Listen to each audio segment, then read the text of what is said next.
Good evening and welcome to the fourth lesson, lesson 4 of This Can Happen, the course on the topic of Moshiach. How close are we to Moshiach? Lesson 4 titled, We're Getting There.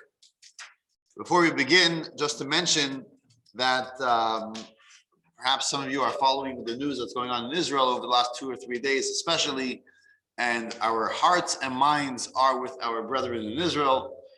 And this study of Torah tonight will be in honor of the people of Israel, and God should protect everyone.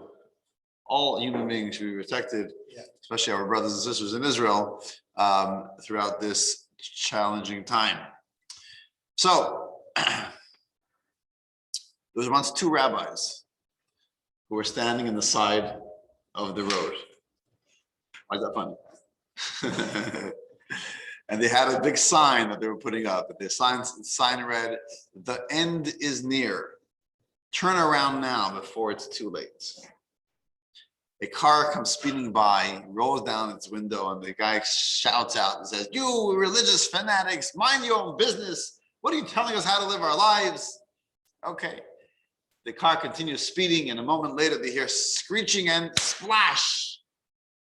One rabbi turns to the other and says, "Maybe we should just change the sign to read, 'The bridge is down.'" Okay. So, talking about the end of days, we're talking about the time of Moshiach. Tonight's discussion, a fascinating discussion, will be 4 out of 4. And we're going to deal with perhaps an elephant in the room. Deal with the issue that we kind of brought up at the beginning of the course, the first lesson. We touched upon this idea of Mashiach, the Messianic era, is somewhat foreign to many Jews. We don't understand why we need it. What's wrong with my life today? I'm having a good time materialistically, spiritually. I have what I need. I don't need this whole Mashiach business. So why do I need it? Why do I need to yearn for it? And of course, we've spoken over the last 3 weeks about how this is a principle in Judaism and how this is the purpose of the whole creation, which is obviously adds a lot to the conversation, to the fact that there's a whole new reality that we are unable to sense with our 5 senses, and Mashiach is coming, right? There's so much that we have spoken, but really what I think we're going to add tonight in tonight's discussion is how close are we, and why is today now the opportune time for a real yearning for Mashiach.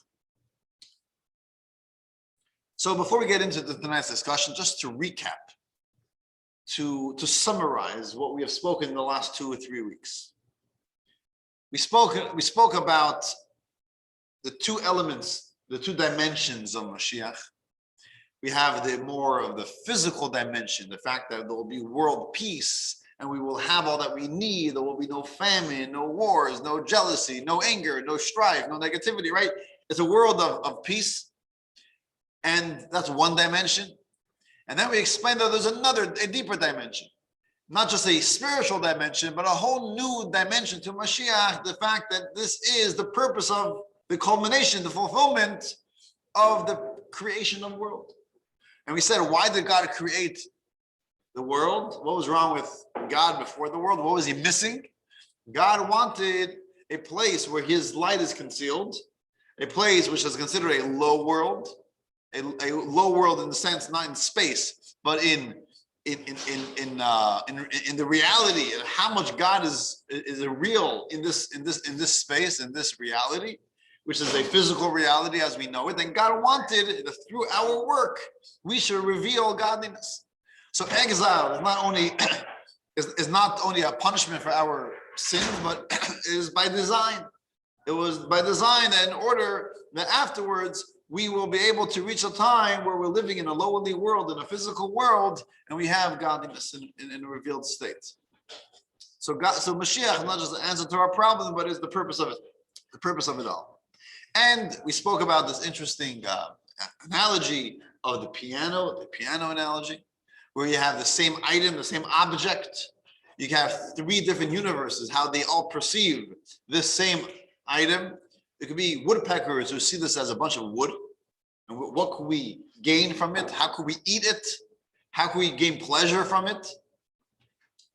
And that is one way how we could perceive the world around us. How could I, pleasure myself? How could I enjoy this? How could I, what's the intake of this particular item or circumstance or idea? We could be woodpeckers. Or we can see the world around us in a little bit of a deeper, more sophisticated classes. We see it, perhaps there's more to it, there's some spiritual element to it. We see the piano as a table, as an instrument. And then ultimately we can see the same piano, but you see it as a musical instrument. We can sit down and play a song. And the same is true with the world around us. We can use it for its ultimate purpose. Play the song, do the mitzvah, and ultimately bring down godliness into this world.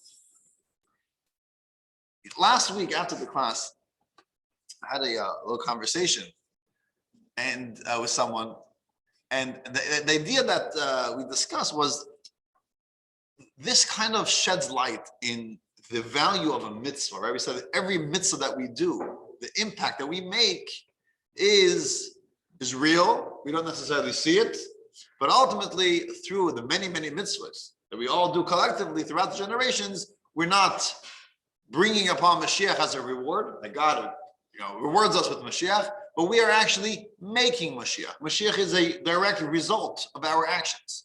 We fill up the glass with the many drops of water. We're not rewarded with a full glass, but we made the full glass. We filled the glass up with water. So when we do mitzvahs, when we do acts of goodness and kindness, when we study Torah, when we are serving God, this is elevating the world. This is refining the world. It's transforming the world.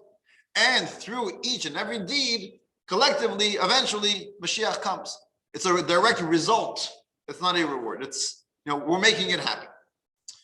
Which this idea kind of brings an added understanding to the concept of doing a mitzvah, right? What's the value of a mitzvah? So some people, I oftentimes I'll approach another person, another Jew, and say, hey, we're getting together. Why don't you want to put on tefillin with us? Or here, I'll give you some Shabbat candles, light Shabbat candles. And sometimes I get some reservations. And people may say, listen, Rabbi, I'm not making a commitment to fully change my lifestyle. I'm not making any long-term commitments. This is like a hit and run. We'll do a mitzvah, and that's it. I'm never going to do it again. So what's the point? Why should I put on that tefillin? Why should I shake that lulav? And why should I eat that matzah if I'm never planning on doing it again? I'm not planning to become more observant. I'm not planning on changing my whole way of life. It's a one-time thing. It's a dry act. What's the point? Is there a point? Is a mitzvah only there if someone's ready to make that commitment that we're going to grow in Judaism? Or each mitzvah on its own is valuable? And based on last week's discussion, I think we understand the value of every mitzvah. It's a one-time mitzvah. But that one mitzvah made that connection, made that refinement, made that transformation. If you do 2 mitzvahs, obviously it's better. If you do 100, it's even better. But not to take away the value of even one little mitzvah. So that's why I'm sure you found when you meet a Chabad rabbi, right away they ask you, oh, let's do a mitzvah together, right?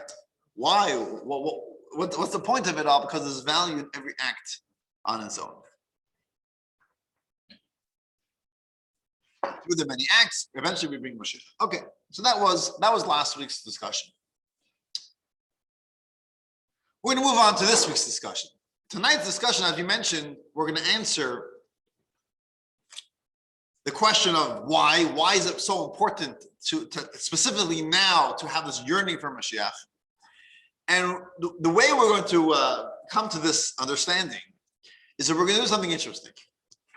The question that we ask is, wait a minute, you're telling me that for thousands of years, for generations and generations, we have been doing mitzvahs. How many mitzvahs have been done for all these years, throughout these years?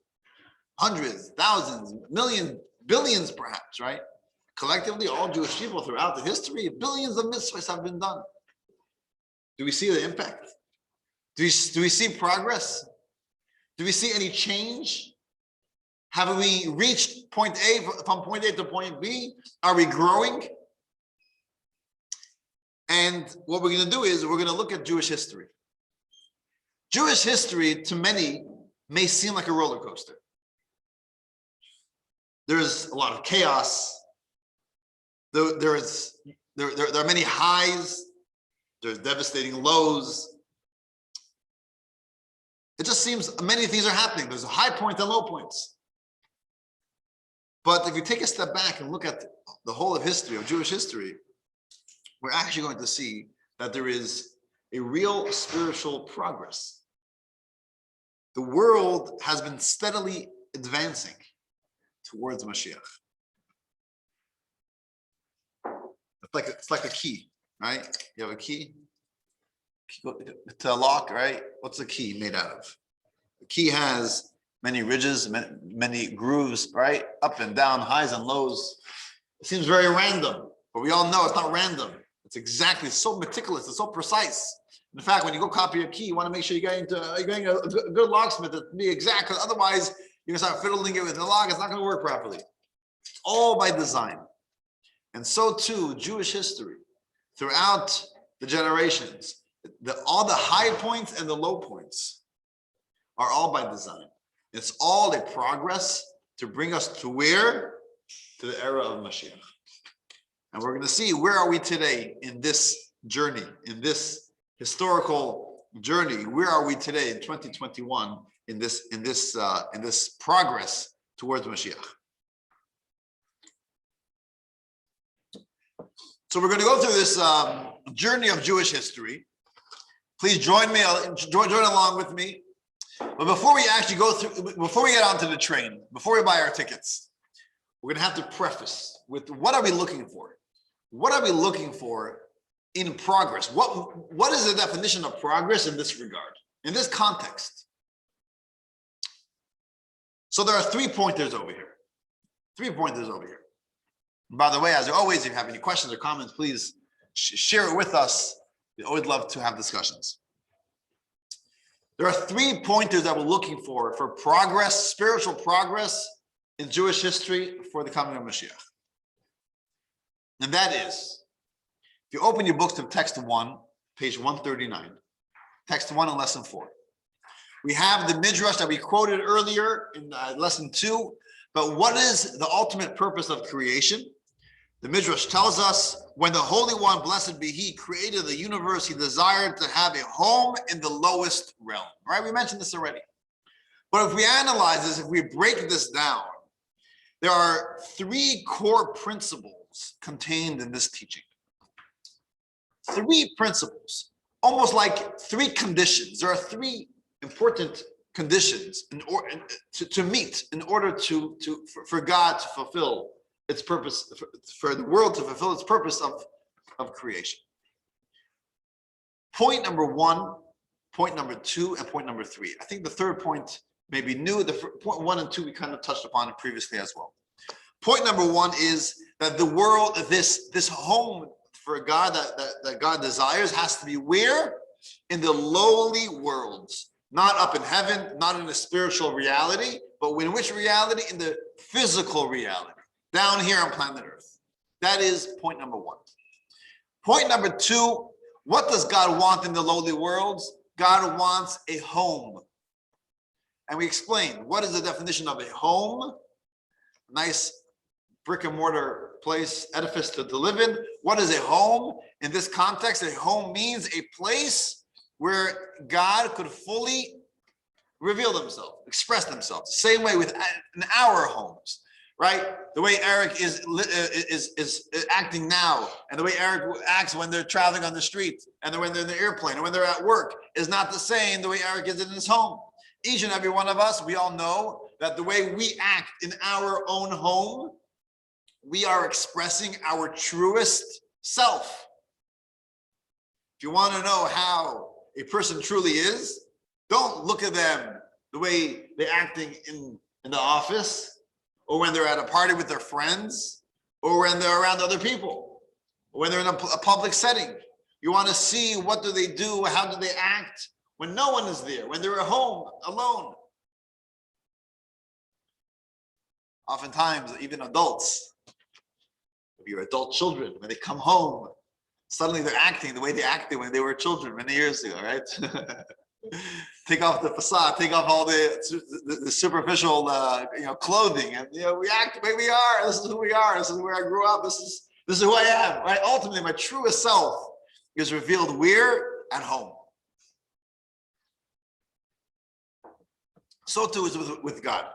When we say that we want this world to be a home for God, what are we saying? We want not just any godly energy being revealed, we want the ultimate, the essence of God, the truest self of God being revealed. What does that mean? There are many layers to God and many layers to any person, right? Take a child, for example.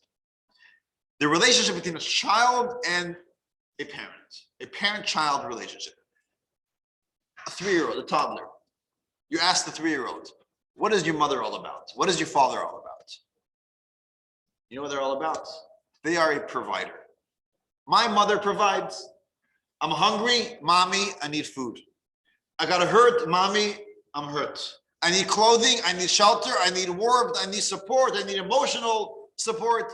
Who do I go to? I go to my parents. They are here, they are providing all of my needs. And that is the sum total of my parents, a provider. However, when I grow older, when I'm an adult on my own, I realize that there is so much more to my parents. They are human beings. There are so many other things that they do. They're not only a provider for young children. So what is the essence of a human? The essence of my mother is she's a human being. And she's also a loving mother. It's one of the things that she does. One of the qualities. And boy, does she do a great job of it. In case my mother's listening. God as well, there are many layers to God. When we say God, what word comes to mind? You know what? What? Greatness, Hashem. Anyone thinking creator? Creator of heaven and earth, right? Is God the creator of heaven and earth? Yes or no? Eric, is God the creator of heaven and earth? Yes. Yes. You got to check. Thank God. God is the creator of heaven and earth. But is that the sum total of God? One of the things that God does, God creates. Created heaven and earth, creates heaven and earth. But that's like saying that the sum total of my parents are providers to the children. God is so much beyond, is greater than creation. One of the things that God did or does is God creates. But you know what the Midrash says? That God is the same before creation and the same after creation. You can't say that about a contractor, right? I build a building. I'm different. I changed, right? I have the building to show it. It's on my resume. God, one of the outer layers of God is a creator, right? The true essence of God. The essence of God is beyond creation. So when we say that we want that what Mashiach, that the time that there'll be a dwelling place, a home for God on earth, what does a home for God mean? Which layer, which element of God will be revealed? The essence of God. The essence of God will be revealed here in this world. Hold that thought. We'll get back to this in a moment. So that's point number 2, right? Point number 1 has to be in the lower worlds. Point number 2 is it has to be a home. The essence of God has to be revealed. Point number 3,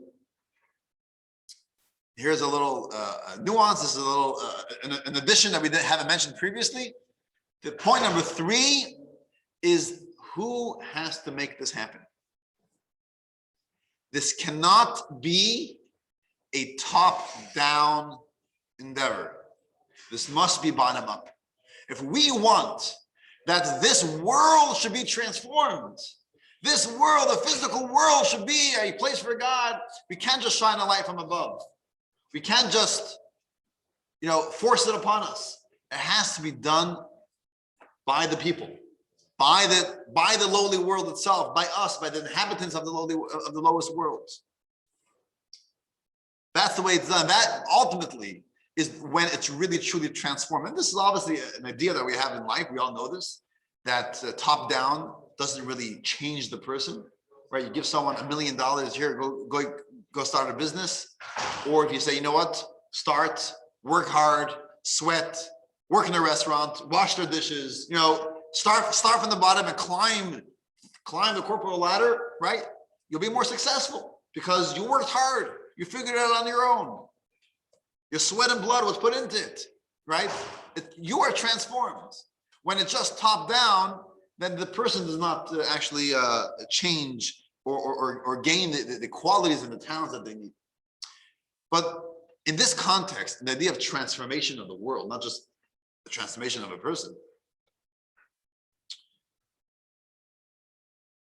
God wants the world to be transformed by us, not by him, by us. And the less he's involved, the more we take the initiative, the more we are truly transforming. This will give you an example. This was mentioned in Shul on Shabbos, right? And I must mention this in the sermon. You come to a place. There's many Jews living in the place, and you want to get the Jews involved in Judaism. You want to build a synagogue, okay? And this is actually very relevant to me because, as you know, at Chabad Center we are talking about expansion, right? We want to build a new building or expand the building, right? We need $3 million, right? A big endeavor. So the big question is, how do you go about raising the money? How do you go about this campaign? So there are two options. Option number one is you speak to a great philanthropist, perhaps from outside of the state. You speak to Jeff Bezos, and you say, listen, we have a community here, a potential community. We need a new synagogue. We need $3 million. And he writes up a check, $3 million, and gives it to you. The Rebbe MSA, he has a good relationship with him. He has his trucks in front of his house every day. That's option number one. Option number two is get the big money out of the picture. You speak to your community. And you go from door to door and say, listen, we need a synagogue. We need a building. We need help. Join the committee. Figure things out. Let's see how much we can all give. Let's work with the architect. Let's work with the designer, right? You figure it out. You huddle. You hustle. You hustle for 6 months. You hustle for a year. And then you build the synagogue. Post synagogue. The building's up. In Model A, what are the chances that the community is going to be involved in coming around to the programs? Maybe, 50-50, right? In Model 2, what are the chances that the people are going to be coming around? Pretty high. Pretty high. Why? Because they got buy-in. It's their baby. They're invested in it. Exactly. They made it happen. Is it going to be as fancy? Is it going to be as it might be a lower standard a bit, but theirs. They worked hard. They're invested in it. It's their community, right? And that's what God wants with the idea of making this place a dwelling place for God. He doesn't want it to be top down. Here's the money. Do it and make it happen. No, we take the initiative. We have to work, make it happen through our work. Then it's truly transforming the physical world. So these are the three conditions, okay? Condition number one is it has to be in the lower world. Condition number two, it has to be, the essence of God has to be revealed. And condition number three, it has to be through us. Okay, now that we have this, we're gonna strap, put on our seatbelts, get onto the train. We're going to start this journey through Jewish history. Questions or comments? Yeah. Yeah, question. When you say we, are you speaking of the Jewish community or are you speaking of all mankind? Generally, all mankind. It's the mission to bring the world to its purpose, to its ultimate goal. We need all mankind. Because if we didn't need all mankind, then there wouldn't be all mankind, right? God created each and every human being, Jewish or not, has a purpose. And the purpose is part of this greater purpose, a mission of making this world a place for God. Now, there is a unique mission for the Jewish people over non-Jewish people, discussion for itself, but overall, each and every person is part of this mission. Well, would it be a mitzvah if a non-Jew put on tefillin? So non-Jews have their specific mitzvahs. So it's a little bit different. Because you were saying that even if it has no meaning, if you put it on, it isn't meaningful. So there are certain mitzvahs that are meaningful specifically for Jews, and there are certain mitzvahs that are meaningful specifically for non-Jews, right? Each the Jewish people and the non-Jews have a little bit of a different way of going about this and reaching the same goal, the same purpose, right? It's like different people in a company, right? You have 1,000 employees. Not each employee has the same job description, right? They don't all do the same things. Yeah, it's like a symphony. Exactly, right? But however, each person is important. There are different, avenues, and everyone together, we all reach the same goal, right? Whatever the mission statement of that company is. So too, all human beings are all part of this mission, even though perhaps some have a little bit of different job description than others. So they just go about it a different way. Right, exactly. But the driving force, the mission statement is the same. The way to get there is a little bit different.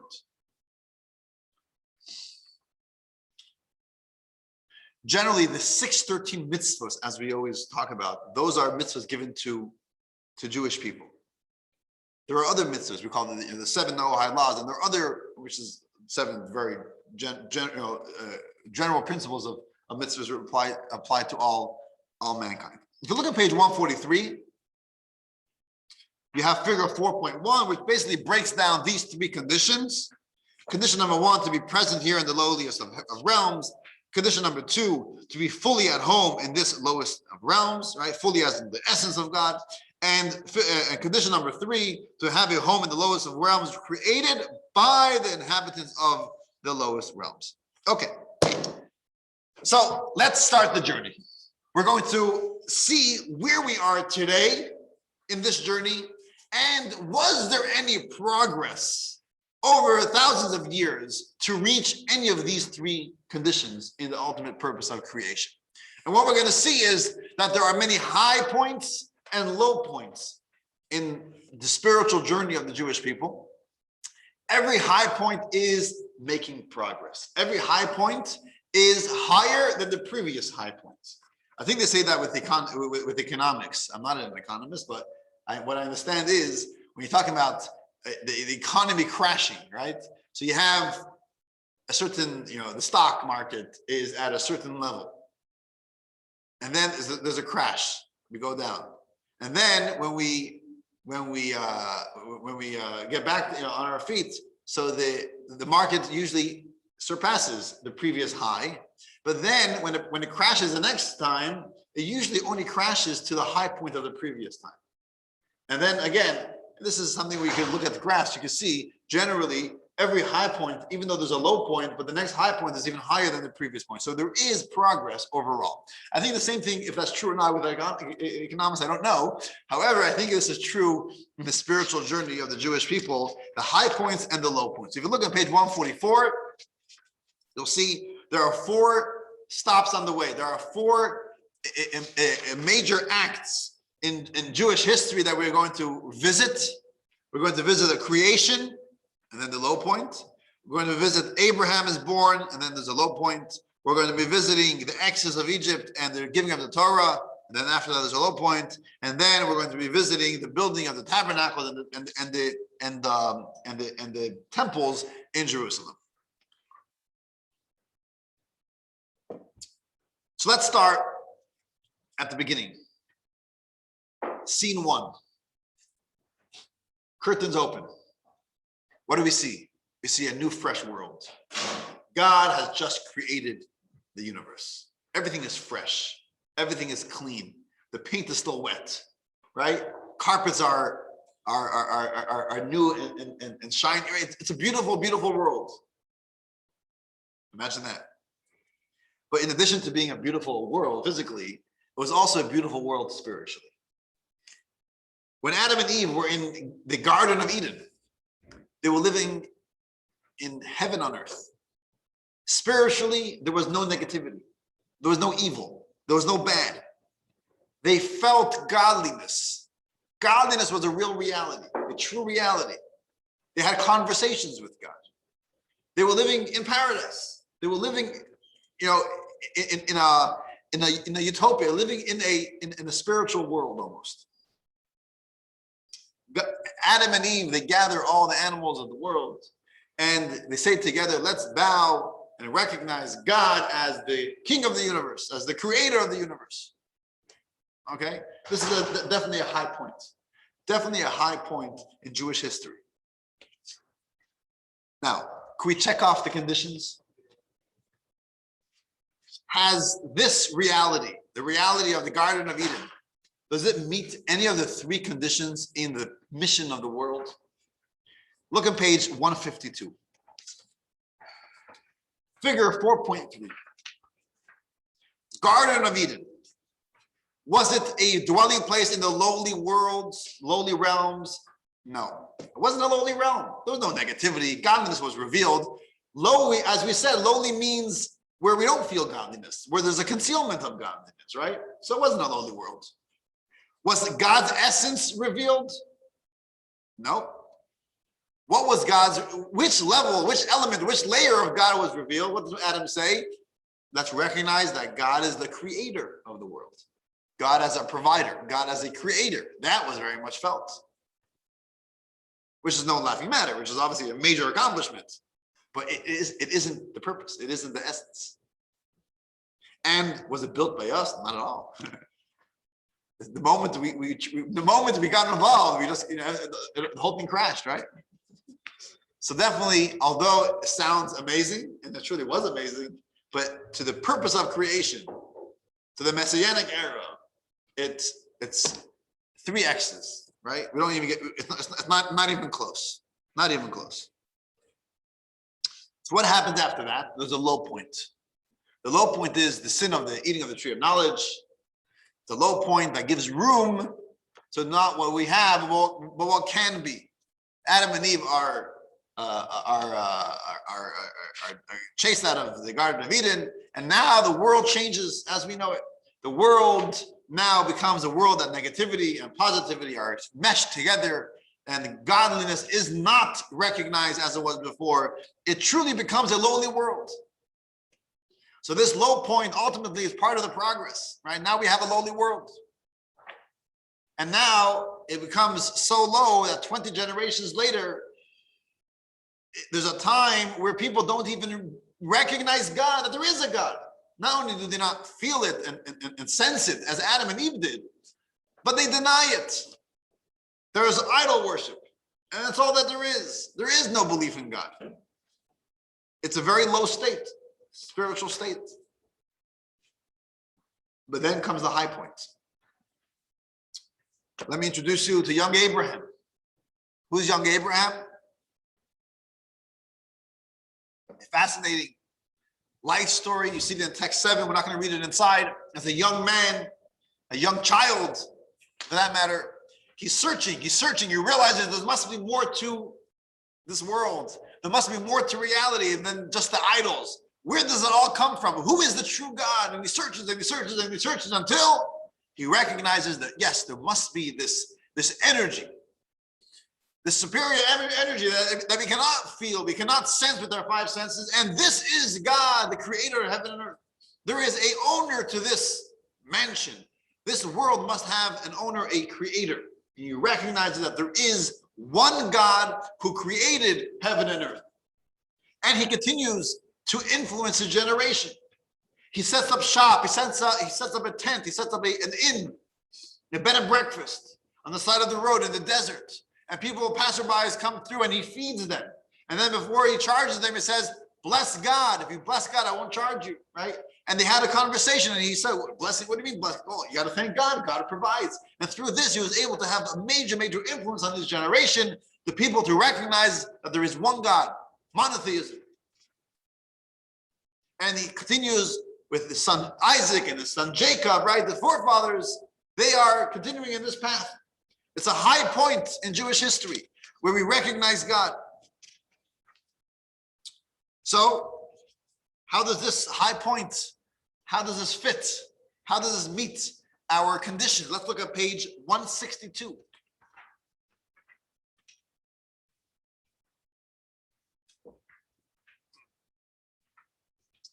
Page 162. So the patriarchs, right? Was it a lowly realm? Yes. We're talking about here. It wasn't in the Garden of Eden. We're talking about a time where it was low, it was far, there was lots of concealment. Godly concealment definitely was a lowly realm. Was it built by us? Yes. It was human beings who were coming to this recognition that there is a God. Was it God's essence? No, it was not. Because what did Abraham recognize? That God is the creator of heaven and earth, which is a wonderful thing. We don't want to deny that, but it isn't God's essence. It's God as a creator, not the true self of God. So yes, there's a high point, and this high point made progress, because previously we weren't even in a lowly realm. It wasn't built by us. Now we made progress in this regard. However, the progress did not meet the final criteria for to fulfill the ultimate purpose of creation. So after this, we needed a low point. After the high point, we need a low point. In general, in order to have proper growth, every once in a while, you have to take a step back before you could continue going, right? If you're running in a race, first you take a few steps back. If you want to jump, you got to first bend your knee. You take a spring, you bend it down in order for it to go even higher. So in between the high points, in order from one high point to another high point, there should be progress. We have to always take a step back. A number of years ago, I was painting my house from one color to another color. So what do I know about painting? Nothing. Still don't know anything about painting. So I had one color. I said, I'll tell my wife, okay, let's buy the other color paint and we'll paint it over. So no, that's not the way it works. First, you got to cover the paint. What's called primer. And then you're able to put another color on, right? From color to color, it's not going to work. You need some empty space. First, you got to delete, then you can go on. And so too, with every stage of these high points in Jewish history, you have to have a low point to erase, in a sense, that high point, and then we could bounce back even higher. So we had a high point in the Garden of Eden. We had a low point, sin of the tree of knowledge. We had a high point with the patriarchs and the matriarchs, and then we had a low point. What was the low point? The exile of Egypt, the Egyptian exile. We were persecuted, and it wasn't only physical persecution, but it was also very much spiritual persecution. I want to read text 9 with you on page 161. This is from Maimonides, describing a little bit what was going on with the Jewish history in the time of the patriarchs, etc. So text 9 reads, the concept of monotheism introduced by Abraham proceeded and gathered strength among the descendants of Jacob and those who rallied to them until there became a nation within the world that knew God. Wow, a major high point. This lasted until the Jews' extended stay in Egypt. There they regressed. They learned from the Egyptians' ways and began worshiping idols as they did. The fundamental principle that Abraham planted came awfully close to being uprooted, whereby the descendants of Jacob would have returned entirely to the world's erroneous perception of God and adopted their crooked ways. We had a very, very low point. Many Jews, we don't always tell the story in Hebrew school, but many Jews actually learned, they assimilated with the Egyptians, and they did not recognize God. They did not believe in God. Those Jews did not leave Egypt. A small percentage, only about 20% of the Jewish people actually left Egypt. Four-fifths stayed behind because they didn't recognize it. They lost it. Everything that Abraham, Isaac, and Jacob taught them was lost over the hundreds of years of persecution. It was definitely a low point in Jewish history. But then this was all like a springboard for the next high point. What's the next high point? The Exodus of Egypt. And 7 weeks later, as we will celebrate next week, Shavuos, the giving of the Torah, the revelation of Mount Sinai. What was the revelation all about? Which level of godliness was revealed? What does it say? The first of the 10 Commandments, text 10a, I am your God who extracted you from the land of Egypt, from the house of bondage, right? I am your God. I, me, myself, and I, right? This is the essence of God. Notice, God does not say, I am your God who created heaven and earth. Is God the God who created heaven and earth? Of course he is. But is that the sum total of God? The sum total of God is beyond creation of heaven and earth. It's the God which could break nature.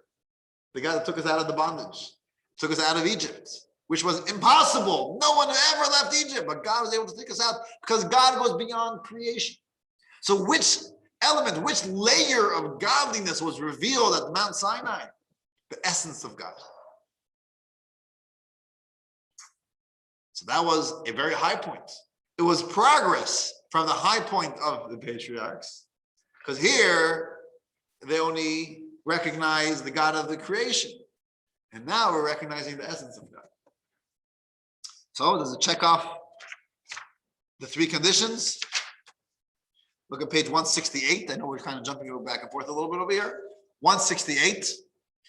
We have figure 4.5. What are the 3 conditions? The Exodus and Sinai. Was it a lowly realm?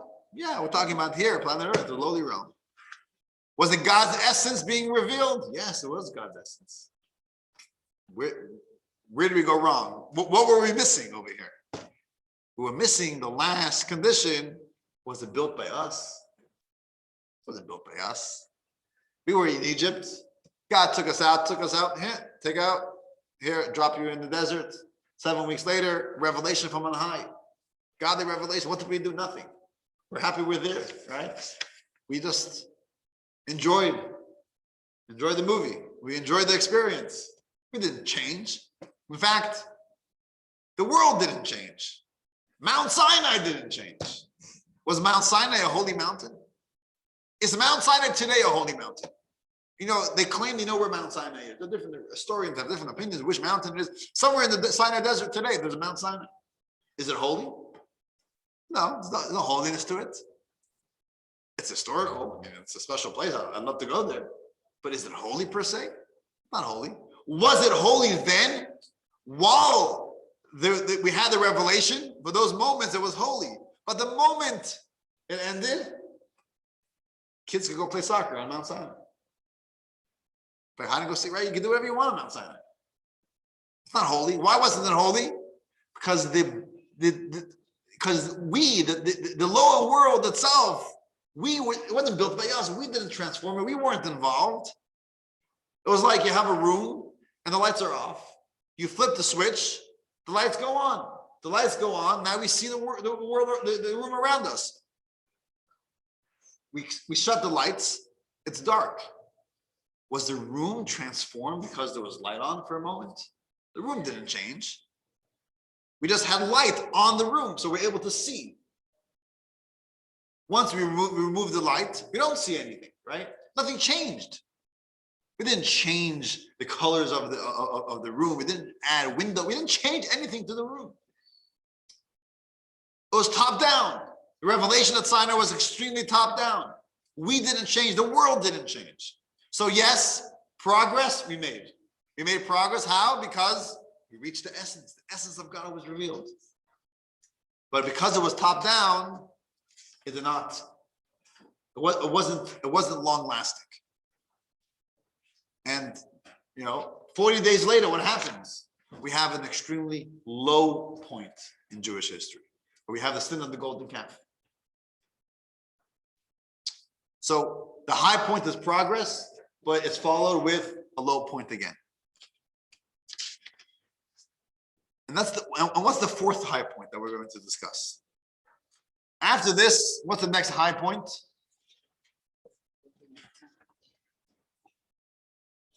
Building the temple. So we know that right away in the desert, we built a temple, a tabernacle, a movable temple, a temporary temple that traveled with them for 40 years in the desert. We built numerous temples in Israel, in different cities, in different locations throughout Israel. And eventually King Solomon came along and built the temple after King David, his father, purchased the Temple Mount in Jerusalem. King Solomon built a permanent structure known as the temple, the first temple, the Beis Hamikdash in Jerusalem on Temple Mount, which stood for 410 years. There was a brief exile of 70 years when the Babylonians destroyed the temple. 70 years later, there's a return to Israel, and there's a second temple built by Ezra, the scribe, the second temple, which stands in Israel for 420 years, and then it was destroyed. So we have another high point. What's the high point? Building the temple. And building the temple wasn't just a structure that was built. It wasn't just a synagogue that were built, but this is a place where we are told that the God's presence was revealed in the temple. There were miracles that were happening every day in the temple. What does God say? V'asu li mikdash, build for me a temple. V'shachanti b'socham, and I will dwell in it. So there was God's presence was very much felt in the temple. So does it meet the criteria of the ultimate mission? Let's look at page 171, figure 4.6.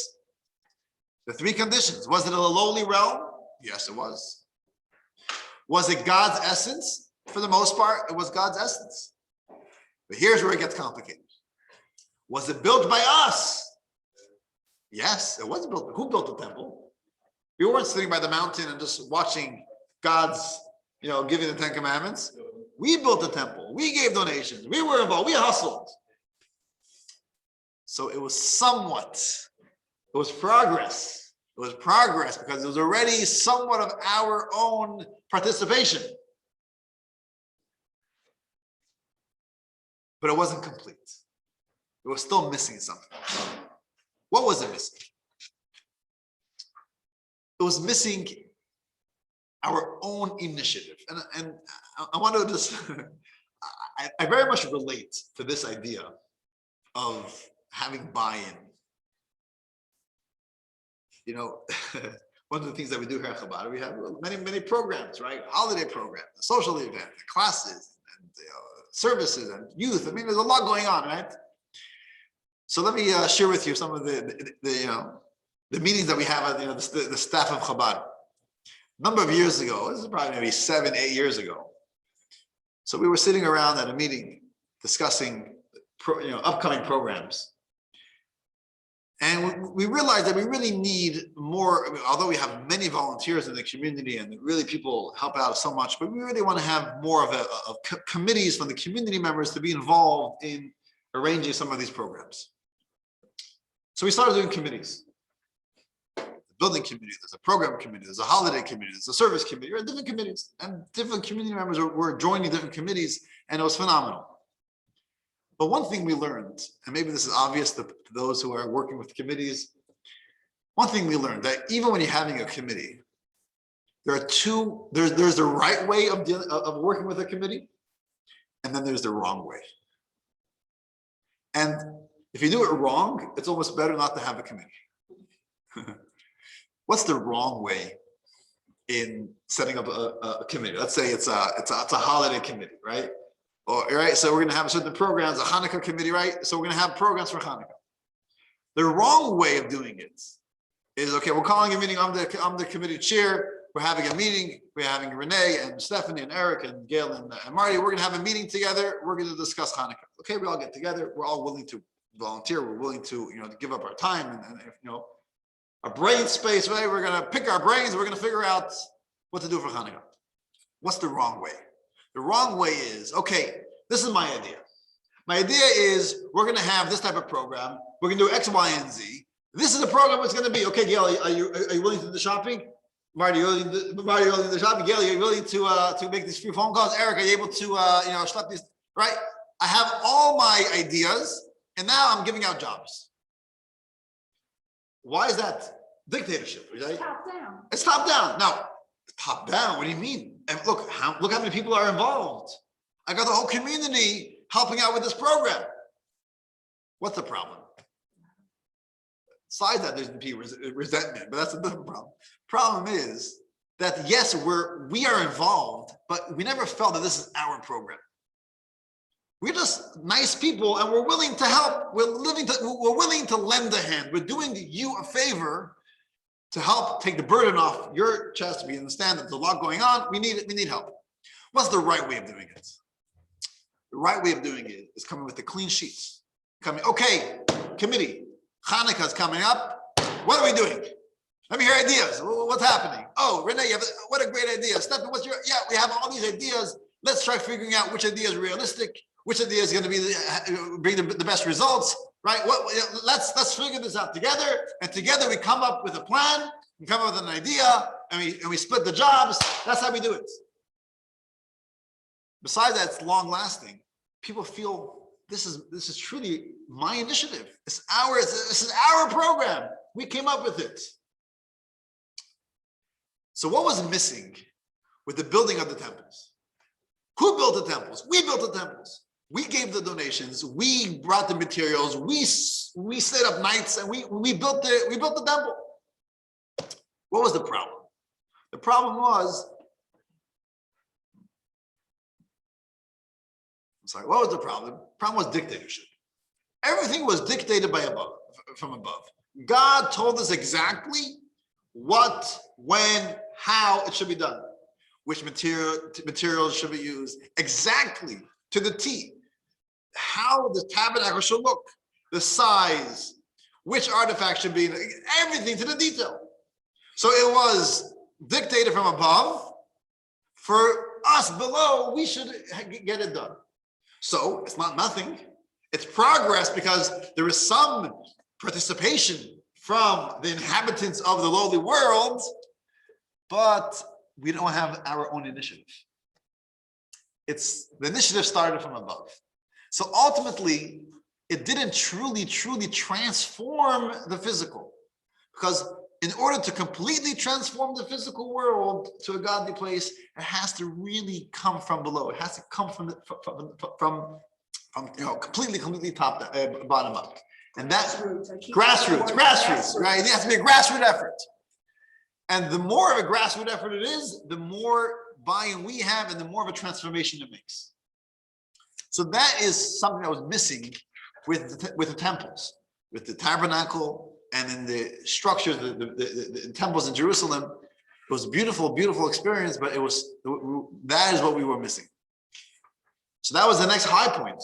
Progress, yes, but it doesn't meet the ultimate goal. So then we have the low point. And what's the low point? The low point is where we are now, the exile. It happened after the destruction of the first temple, 70-year exile in Persia, in Babylon. And then after the destruction of the second temple, in the year 67 of the Common Era, almost 2,000 years ago, we are now in this era now, the low point following the temple. So is it a low point? Yes, it is a low point. But if we take a step back and we realize it's a low point, which is here to bring us, it's a setup, it's a springboard to bring us to the next high point.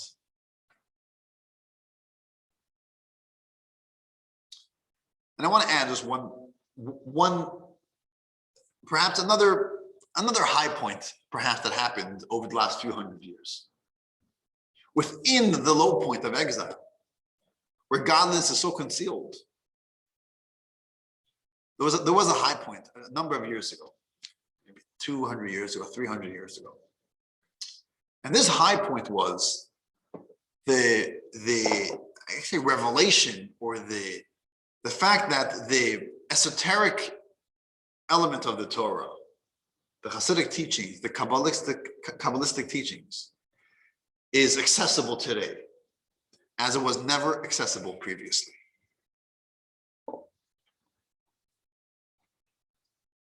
This happened 500 years ago with the Arizal in Tzfat. Then it happened with the Hasidic movement about 300 years ago, where the idea was teach Torah to the masses, not only what we call the revealed part of the Torah, the actual scriptures and the Talmud and the Mishnah and Jewish law, but also teach the esoteric element of the Torah. Teach about God, our relationship with God. Teach Torah that which inspires us to have a deeper relationship with God, in love and fear of God, etc. What do I mean by this? When we study Torah, we unite with God's wisdom and we connect with God. But there's a little bit of a disconnect. What is the connection between studying Torah and God? Many of the Torah, if you open the Talmud, a lot of it is Jewish law. A lot of it is civil law. So I'm a lawyer. I could study the laws of, of property acquirement, right? What it takes to buy and sell property. I could study it from the American law, the law, Louisiana law, or I could study the Jewish law. It almost looks the same. It's very different, but it's the same idea. If you buy this, and this is what you do to acquire it. This is the document. This is the contract. This is what you have to write. This, right? That's what it's just law, right? And that's God's wisdom. When we study that, we connect with God. But does it inspire us to have a relationship with God? Not necessarily. When we study the Hasidic teachings, what are we studying? We're studying the esoteric part of the Torah, which is there to inspire us. We're learning about God, about our connection to God, about the world, why God created the world, how God creates the world. This is godliness revealed in its Torah. So that breaks some barriers in the concealment of God in this world, because we are able to study Torah, which is like a little bit of a window to who God is, which is always for many generations was concealed. Only the unique few were able to study the study of Torah, but the masses. To have a JLI course, to have it in English, to have it on online, anyone, anywhere could access it. This is a major high point within this low point. We find ourselves now in what we said, the 2,000-year exile. It's a low point. It's a low point, which we said is a setup for the highest points. And this really goes back to what we started with, where many ask, why do we need this all? Why do we need Mashiach? Okay, I know this is the purpose of creation, but I'm fine the way I am. This is the opportune time. Because of that, this itself is the reason why, if we think about it, we should realize how we really need Mashiach. And this is the way, this is the opportune time to actually bring Mashiach. Let me break down the exile into two time frames, okay? For the most part of exile, the Jewish people were persecuted. They were persecuted by the nations around them. They never really felt at home in the land they were living in, whether it was, Babylon and the Middle East, or whether it was Spain, or whether it was Germany, whether it was Western Europe, whether it was Russia, Ukraine, wherever we were never accepted in social circles. There was always, the Jewish people had to be, insulated, and they were always kind of living within their own communities, and they weren't accepted. They weren't accepted in universities. They weren't accepted in politics and government. Of course not, right? They're always, the Jews, right? Which was terrible, very difficult. Pogroms and all that, of course. But at the same time, what was the positive aspect to that? What was the positive spin to that? It helped Jewish people stay close to their heritage. They were motivated. It helped them. It helped motivate them to remain a Jew. No other choice. Where else are you going to go?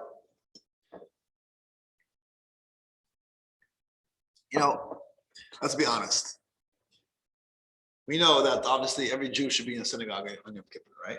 Yom Kippur, the holiest day of the year. We should be praying. We should be coming to service in the synagogue on Yom Kippur. How many Jews? I never searched any studies. How many Jews actually attend synagogue services on Yom Kippur? What's the percentage? It's a nice percentage, meaning obviously many more than a regular Shabbos, right? In a regular week. Obviously, many people are, Yom Kippur is one time they go to shul, they go to synagogue. Okay, so it's a higher percentage. But let's be honest, there's another large percentage of Jews who don't attend synagogue on Yom Kippur, right? Now, if I were having a meeting and say, okay, there's a problem. We need more Jews attending synagogue. What can we do? What is the easiest, what's the best method to motivate Jews to come to synagogue? You know what I'll tell you? Let me speak to our president. Should pass a law forbidding Jews from attending synagogue on Yom Kippur. You know what's going to happen? They'll come in droves. All these Jews. What do you mean? It's freedom of religion. What do you mean? How can they do this to us? Not allow us to attend a synagogue? Of course, we're all going to synagogue. We are campaign every Jew in the synagogue on Yom Kippur, right? Why? Because from the outside, when they're persecuting us, it motivates us to be proud Jews. And that is what was happening. God forbid, we don't want that. Of course, I'm just trying to figure out the point. For thousands of years in exile, Jewish people, why were they motivated? Why were they, clinging to their heritage? Because they were being persecuted. So the persecution was an unfortunate inspiration for their Judaism. Where am I going with this? Did you say that the Holocaust is the lowest of the low, and that the higher of that is the formation of the state of Israel? Great question. So just to repeat, Renee is asking about if the Holocaust is the low point and the formation of the state of Israel a high point. So the Holocaust is definitely a low point, no question about it. In this context, we're talking about the spiritual high points and spiritual low points. So Holocaust, I won't say was a spiritual low point necessarily. It was a very physical low point, no question about it. Millions, 6 million plus Jews, no question. I'm not making light of the Holocaust, God forbid. But in a spiritual sense, not necessarily was the Holocaust a low point for the Jewish people. Post-Holocaust, I think, was even a lower point for the Jewish people. Why was post-Holocaust a lower point to the Jewish people? Because post-Holocaust, for the most part, Jewish people were accepted and are accepted amongst the nation of the world. Talk about the United States of America, right? We're not saying there's no anti-Semitism, but for the most part, Jewish people are accepted. 50 years ago, we weren't as accepted as we are today. There are Jewish people in politics. There are Jewish people in every industry. Every industry, there are Jewish people, successful. We live in a time of freedom. There is no persecution. There is no force from the outside motivating us to be Jewish. And that's why it is the lowest point within the exile itself. Spiritually, I'm saying. Physically, you're right. There was the Holocaust and there was the expulsion of Spain. I mean, there were many low points from a physical standpoint. The Kazakhs and all the pogroms. I mean, we can't compare to the way we had it then than we have it today. But spiritually, perhaps we are in the lowest point.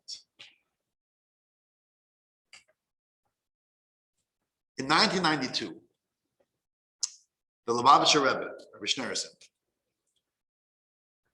just days before he suffered a stroke, which basically limited him with his speech and his actions and walking, and he wasn't able to do act the way he was doing previously. And then 1994 again he had a stroke, and then he eventually passed away in the summer of 1994. He gave out in 1992. He distributed a Hasidic discourse, and this was the last Torah, the last teaching of his that he distributed. So today we cherish this. We feel like this was like his last will and testament. This is his message to our generation. It's a long discourse.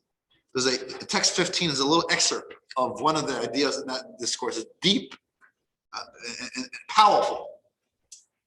And one of the things that he mentions in that discourse is this idea of the two stages in our exile. And in a way, although seemingly we always see how today we're in a better place, we have what we need. We have a nice home, we have a nice car, we have schools, we are accepted in the social norms over here, and we have all that we need spiritually as well. We have synagogue, we have rabbis, we have Torah, we have all that we need.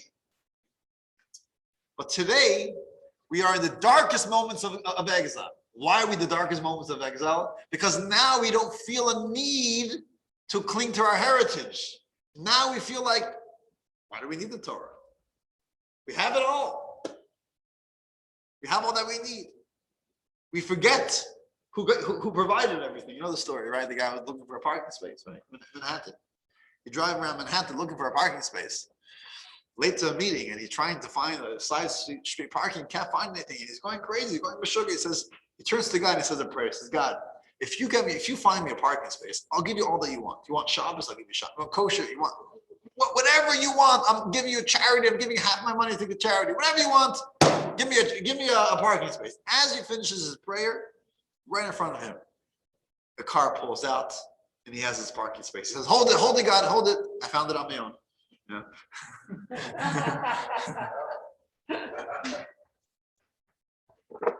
So today we are in a point in our exile, in Jewish history.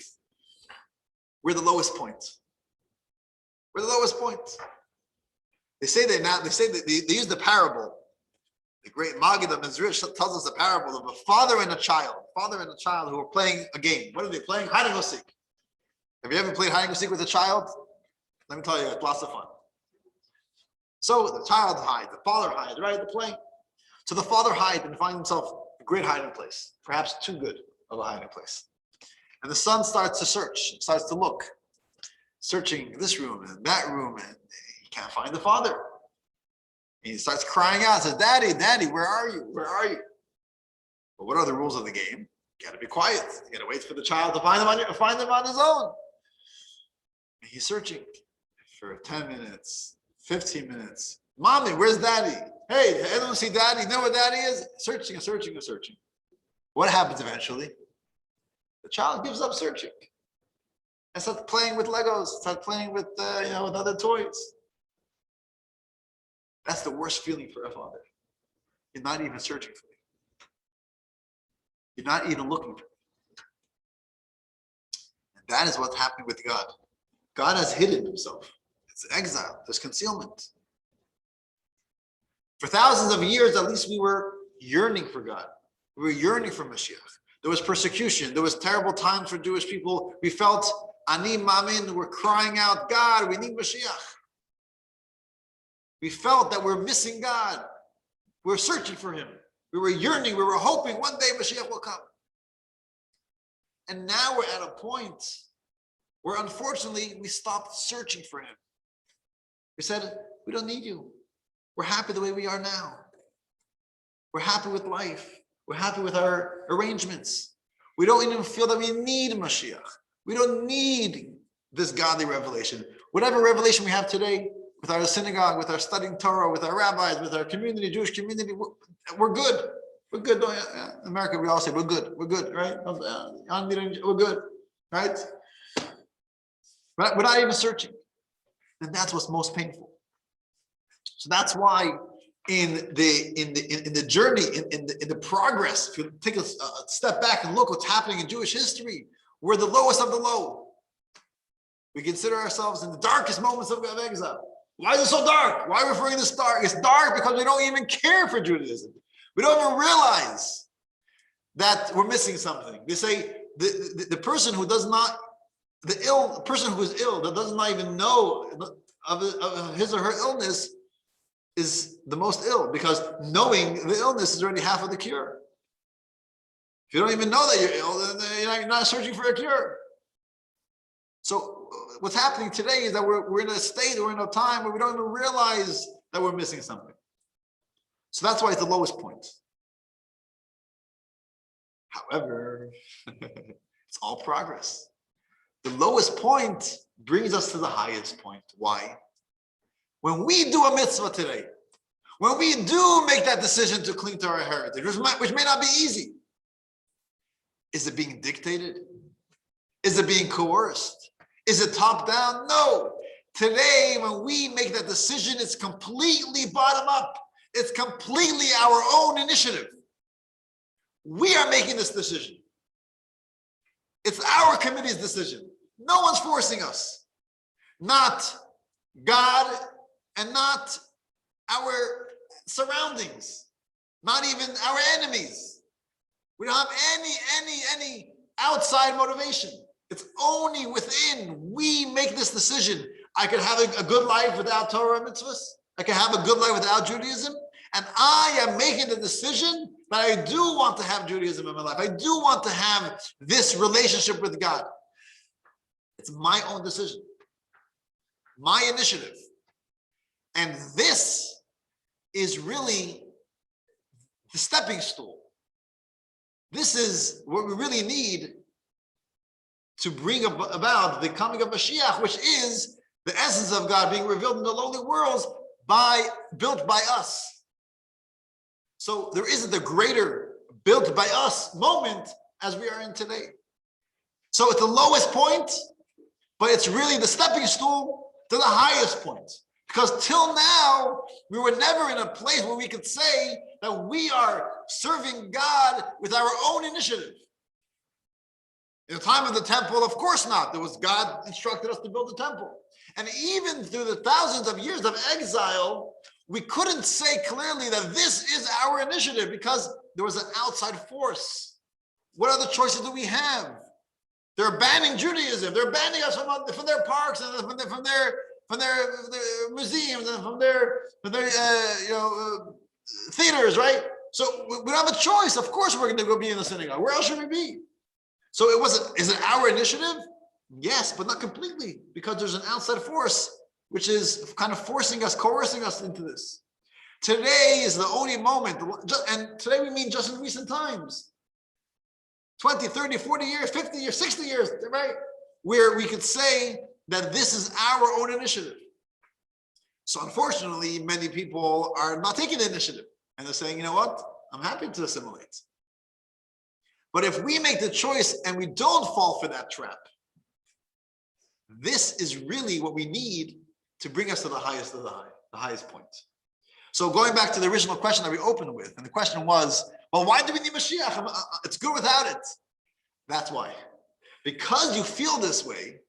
So now if you do take this initiative, this is the vessel, this is the conduit, this is the way, this is really what we need to merit the coming of Mashiach.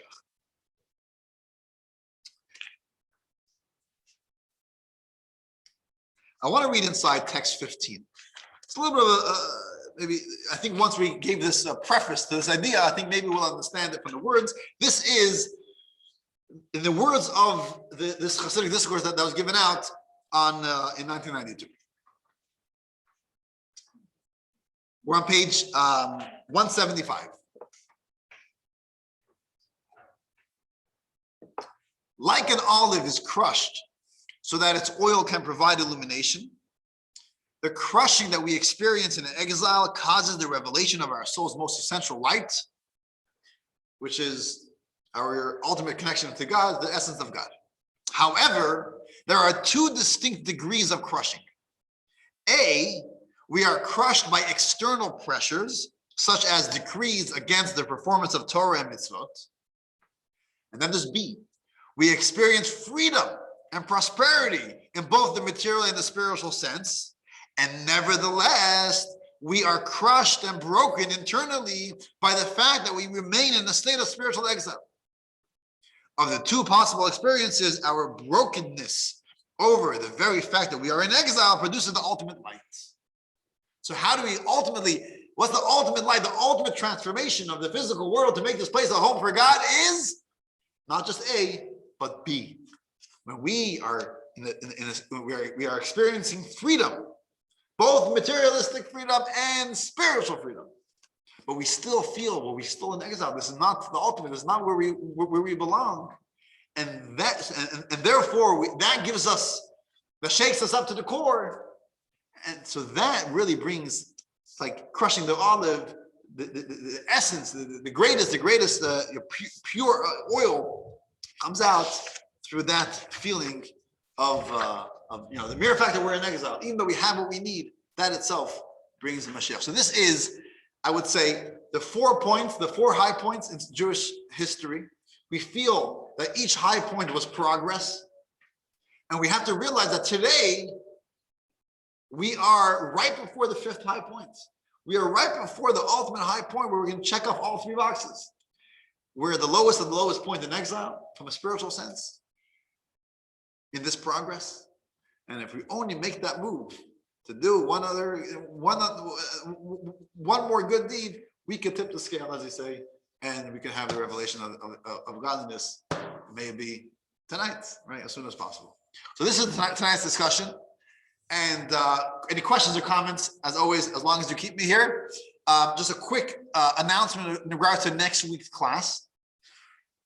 Next week, we are going to discuss more about the Mashiach and the Mashiach himself. Who is he going to be? What's going to happen then? We're going to talk a little more about the era of Mashiach itself. Next week, Tuesday, is a holiday. Shavuos is on Sunday night, Monday and Tuesday. So we won't have class on Tuesday. We're going to have class on Thursday. So this was originally, when we advertised the class, we wrote this. I hope you all have this in your calendars. I hope you're able to join us on Thursday. So it'll be Thursday morning at 10:30 and Thursday evening at 7:30. That will be next week, not Tuesday, but Thursday. Just to make a quick announcement in regards to Shavuos. So Shavuos is Sunday night and Monday and Tuesday. So traditionally, Sunday night, we have this tradition of staying up late at night or all night and studying Torah. So what we're going to do over here at Chabad Center, we have a program begins at 7:30 p.m. Sunday evening. It begins with the class. I'll be giving you the first class. And then we will discuss, then we'll have a dairy dinner at around 8:30 or so. And then after that, we have numerous classes from community members and the rabbis throughout the night. And I think it's a fascinating program. You can see it online or in the emails. And that is Sunday night. There is no charge for this program, for the dairy dinner or for the program, but we do appreciate RSVP. So be in touch with us if you plan on coming. Then we have Monday day is Shavuos day, with the custom is to come and listen, hear the reading of the 10 Commandments. And we have 2 options, 2 opportunities for reading of the 10 Commandments. Monday morning services at 10 o'clock. Reading of the commandments are around 11 a.m. So you're welcome to join us here inside at 11 a.m. for the reading of the 10 Commandments, followed by a dairy lunch at around 12:15 or so over here at the shul, as well as 6 p.m., a late afternoon, early evening reading of the 10 Commandments outdoors in the tent at 6 p.m., about maybe a half hour, 6 to 6:30 or so. We'll read the 10 Commandments. We'll have some dairy refreshments outdoors, 6 p.m. on Monday. That's another option if that's more convenient for you. And then Tuesday, we have services as well and a lunch in the synagogue on Tuesday day. So we'd love for you to join us at any of the programs and services on Shavuos. If we don't see you on Shavuos, we want to wish you a happy Shavuos. If we don't see you before then. And we hope to see you next week on Thursday. Put that in your calendar, Thursday morning or Thursday evening for lesson 5 of this course. Thank you all for joining us. Thank you so much. If you have any questions or comments, please share with us.